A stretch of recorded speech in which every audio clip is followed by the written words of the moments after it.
O deus da guerra foi revelado e ele era tido como um grande inimigo do deus do sol Nika. Além disso, tudo indica que esse tal deus Geobath era conhecido de Imu e sua conexão pode nos revelar muito mais do que nós imaginamos. Também, um dos cavaleiros sagrados virou satisfatoriamente poeira, enquanto o príncipe Loki demonstrou seu poder que finalmente foi explicado 100%.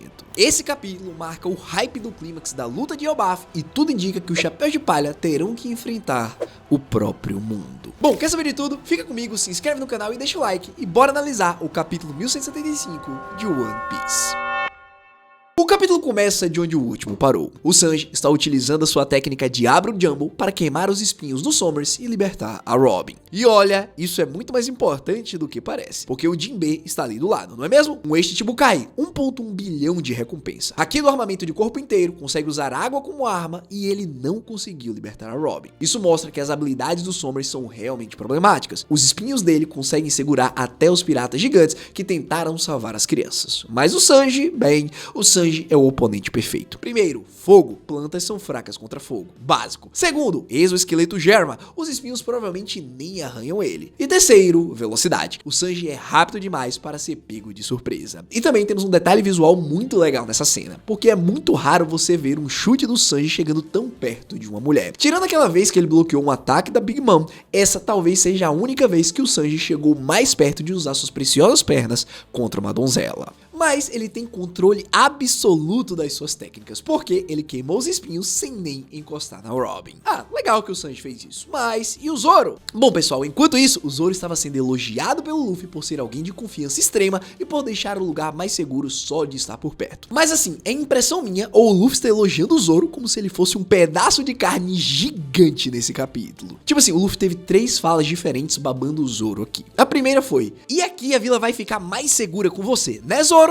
A segunda: esse é o nosso Zoro, nunca duvidei de você. E a terceira, que é a minha favorita, é quando ele apresenta o Zoro para o Sommers. Esse é o Zoro, ele é o membro da minha tripulação. Não esquece o nome dele. Velho, o Luffy tá parecendo o Bartolomeu lá em Dressrosa, mas assim, eu adoro isso. Porque o Luffy e o Zoro têm essa admiração mútua desde que eles se conheceram. E no estado meio brincalhão do Gear 5, o Luffy quase age como o irmão mais novo, idolatrando o mais velho. Embora, sendo honesto, o Luffy faria isso com qualquer membro da tripulação, porque ele é o maior fã dos Mugiwaras. É só engraçado que simplesmente ele não calou a boca por 3 segundos com o Zoro nesse capítulo.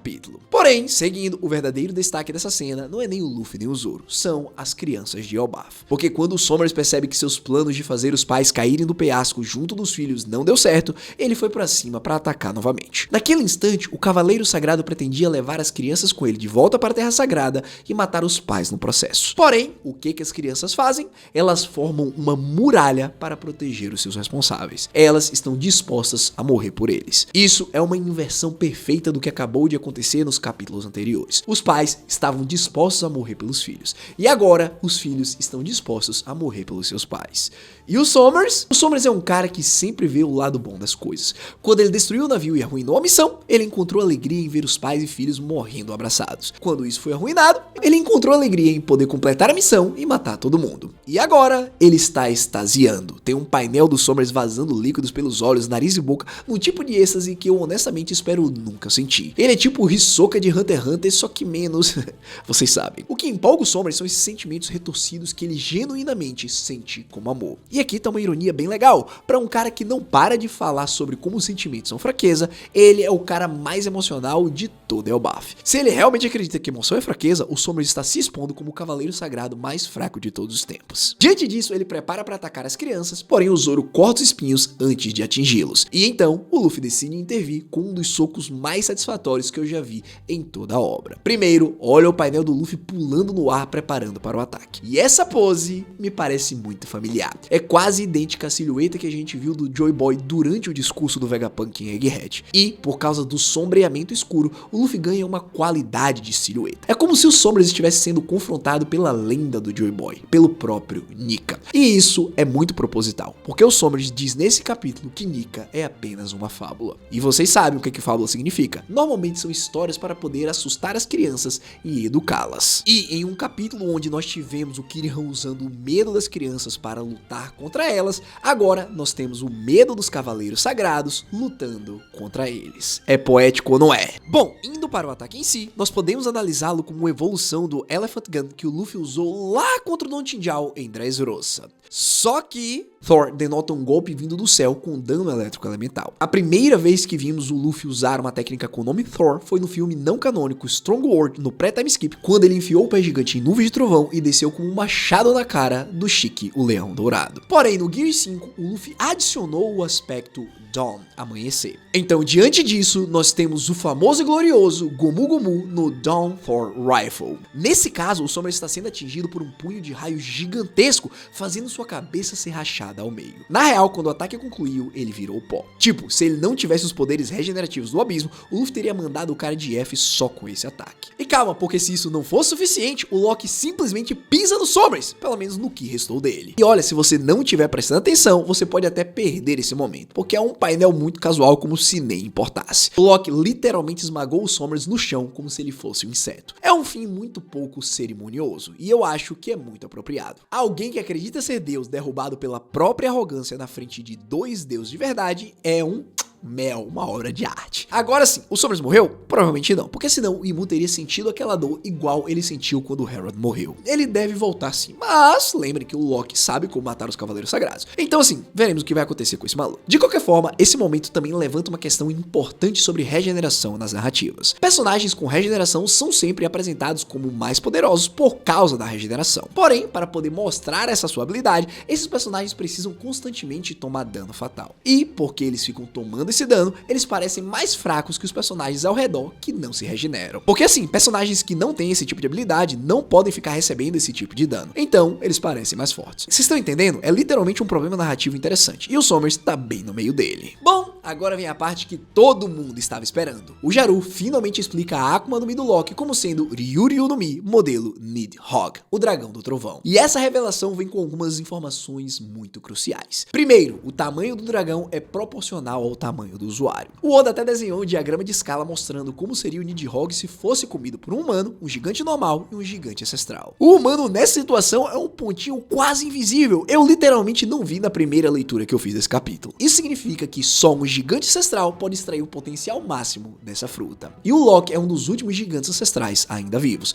Talvez o único da linhagem real. Isso faz da transformação dele a maior e mais poderosa possível. Porém, a informação mais importante não é só sobre a fruta em si. É sobre quem usou esses poderes antes. O Jaru menciona uma lenda, um deus da guerra que existiu em Elbaf no passado. Esse deus possuía a fruta Nidhogg e empunhava uma arma chamada Aragni e era acompanhado pelo seu fiel companheiro, o esquilo de gelo Ratatorsky. E esse deus da guerra lutou contra o deus do sol. Pessoal, me perdoem o palavreado, mas isso é absurdamente absurdo. Porque na mitologia nórdica, Nidhogg é um dragão serpente que vive nas raízes de Yggdrasil, a árvore do mundo. O trabalho dele é roer as raízes da árvore, contribuir para o decaimento geral dos cosmos. Ele habita Niflheim, um mundo de gelo e de morte. E ele também devora os cadáveres dos criminosos em Nastrond, assassinos, traidores, quebradores de juramentos. O nome dele literalmente significa aquele que golpeia com malícia, ou mordedor de maldição. E aqui tá a conexão perfeita com One Piece. O Loki estava preso nas raízes da árvore Adão, no submundo de Elbaf. Exatamente como Nidhogg está preso nas raízes de Yggdrasil. E vocês se lembram do Ragnir, o martelo que tem a fruta do esquilo? Na mitologia nórdica, o Ratatorsky é um esquilo que corre para cima e para baixo na Yggdrasil, levando mensagem entre o Nidhogg nas raízes e a águia no topo. O trabalho do Ratatorsky é distrair o Nidhogg, provocar ele com insultos falsos para impedir ele de destruir a árvore. Em One Piece, o Ragnir era o guardião do tesouro de Elbaf. Ele estava literalmente impedindo alguém de causar destruição. O paralelo é perfeito. E agora a pergunta que fica: se temos o Nidhogg e o Ratatorsky,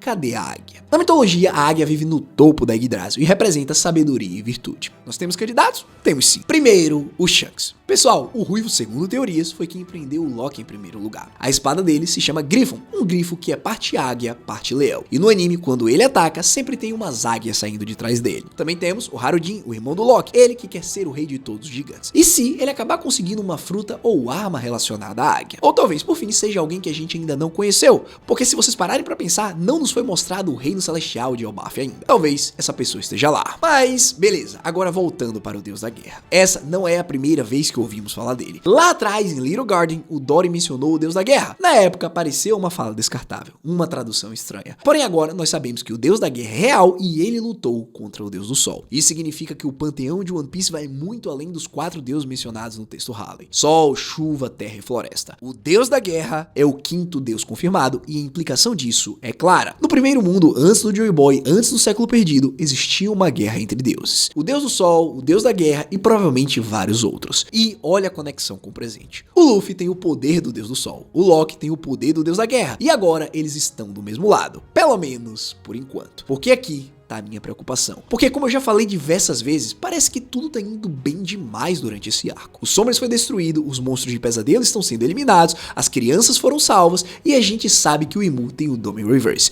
o poder de inverter lealdades. O que acontece se o Governante Supremo conseguir virar o Loki contra o Luffy? Pois é, aí sim nós teríamos o Deus do Sol versus o Deus da Guerra de novo, depois de milhares de anos. E falando em Imu, o capítulo termina cortando para Gunko e na sequência para Imu na Terra Sagrada. Imu vê o Loki em sua forma completa e simplesmente pensa: ah, então tu esteve aí o tempo todo, Nidhogg. Pessoal, essa frase é muito importante por 3 motivos. Primeiro, o Imu reconhece o Nidhogg. Ele sabe o que é, ele sabe do que é capaz. Segundo, o Imu não esperava que o Loki tivesse essa fruta, ou pelo menos não esperava que ele fosse usá-la. Terceiro, se o Imu viu o Nidhogg como uma ameaça, então essa Akuma no Mi está diretamente conectada à história oculta do mundo. E dito isso, tem um detalhe visual muito interessante nesse capítulo. O zoom que é dado no olho do Loki parece muito com um zoom dado nos olhos de Imu. Nós já estamos acostumados a ver o Imu como só um olho flutuando no vazio. E agora o Loki está sendo representado da mesma forma. Baseado nisso, eu tenho uma visão não tão legal de um futuro onde a gente pode ver esse mesmo zoom do Loki,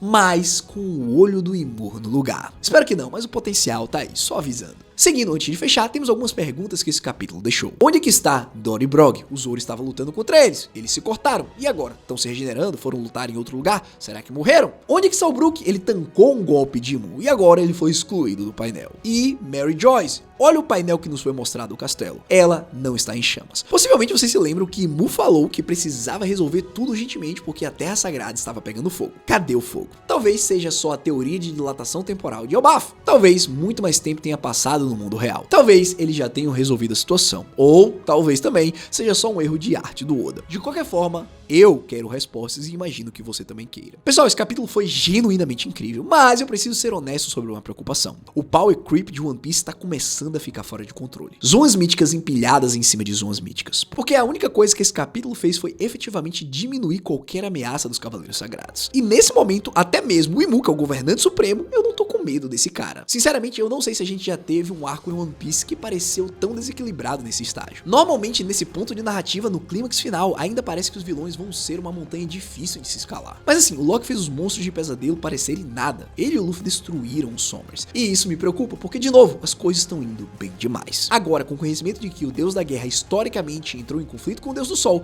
eu não consigo parar de pensar que o Oda tá mostrando o poder do Loki de forma controlada. Algo para nos impressionar, nos fazer cair de amores e principalmente algo para nos fazer cair em desespero quando esses poderes forem virados contra nós. E é isso, galera. O Deus da Guerra renasceu, o Deus do Sol tá ativo e a história antiga de Elbaf tá finalmente sendo revelada. Mas a pergunta que fica é: estamos caminhando para a parte final de Elbaf ou ainda temos muito mais coisas pela frente? Comenta aí o que você acha, se você curtiu essa análise, deixa o like e se inscreve no canal. Valeu, galera, foi um prazer apresentar esse vídeo, nos vemos na próxima. Hashira falando e vazando, e eu fui.